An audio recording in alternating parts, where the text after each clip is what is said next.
Hey guys, it's Drew from UBA Productions, and today I'll be showing you how to get outside of and on top of the map in Ghost of Tsushima, as well as how to get to the final area of the game early.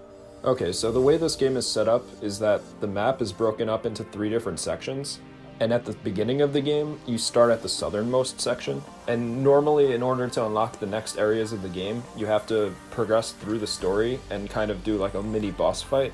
But this glitch will allow you to bypass that and get to the end of the game before you're actually there in the story.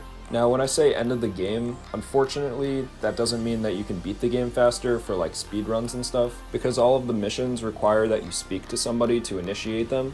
And when you go to the northernmost area early, there's just nobody there. But anyways, to do this glitch, you're going to want to come to where I am on the map, and then we're going to head to the top of this mountain. One thing I want to say though is you do have to play at least a third of the game first before you unlock this area. We unfortunately haven't found a way to get to this area early. It would probably take about 2 or 3 hours, and there's probably about like 4 or 5 missions that you have to do to get to this point. Once you get up the hill here though, you're going to want to go to the left where I go, and for this first jump, you're going to need to call in your horse and then get on it. Now when you're on a horse and you hit X to jump off, you actually get a lot more height than you would if you just were to jump normally. So you're going to want to jump up to this little area that I jump up to. Now you see me like jump up into this crack here. I don't think it's actually possible to make that jump. So what you're going to want to do instead is jump down to this lower ledge. And then from the lower ledge, it's actually kind of a difficult jump. You have to jump out and then back into the rock. But once you make that jump, you're pretty much good to go. And you just got to keep walking up or jumping up these rocks right here. And then you're pretty much fully on top of the map at this point. Now you see me jumping around wildly here. Just don't do what I'm doing. I'm not really sure why I was doing that in the first place, but just be careful and take your time and follow where I go, and then you should be able to get out of the map. So right now we're kind of, it's like semi out of the map, but this mountain range is actually what divides the second area from the third area. And in order to get to the third area normally, you have to go through a fortress that we'll actually be jumping down into later. But yeah, as you can see, this game is actually really nice looking. I actually wasn't going to get this game initially, but then I was like, oh, I guess I'll just get it to glitch. But then I started actually playing it, and it really has a good story, to be honest with you. It kind of has a very like Far Cry feel to it, which I actually didn't really play Far Cry 5 at all. I only played a bit of 4, and then I played all of 3, which I thought was amazing.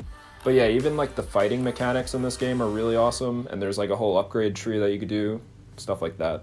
But once you get over here, you're going to want to be on your horse, and then you're going to slowly walk down this hill right here by the waterfall, the top of the waterfall. And eventually you should fall off your horse, but if you jump right as the horse hits the ground, then you're not going to take any fall damage at all. And then you can land up here on the waterfall. So as you saw in the intro, we're going to take a huge jump down into the map. And when you land into water in this game, you don't take any fall damage at all. So once you land down here, you could just climb back up and start walking away.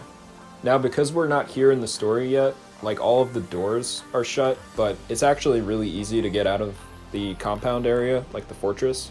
If you want to go to the northern section that you haven't been to yet, just follow where I go, and then we're just going to hop over these walls over here. I was hoping that we could start uploading more often again. We actually have like 2 or 3 glitches that we want to upload at the moment, but I'm probably going to try to space them out a little bit, just because I don't want to like spam you guys with content and stuff. But we have another glitch on Black Ops to get on another sky barrier.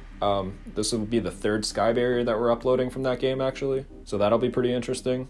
And then there's a possible glitch on Dreams that we want to upload as well. Let me know down in the comments what you guys want to see from us. Like, do you want to see more Call of Duty glitches, or would you rather see glitches from other games? One last thing before I go, I just want to say that there's locations in the north that are actually discoverable, so you can fast travel to them. Even if you do decide to leave the northern area, you can always go back. And it's not going to require that you get out of the map again and do all this that I did in the video here. Anyways, this has been Drew from UBA Productions, and I'll see you guys next time.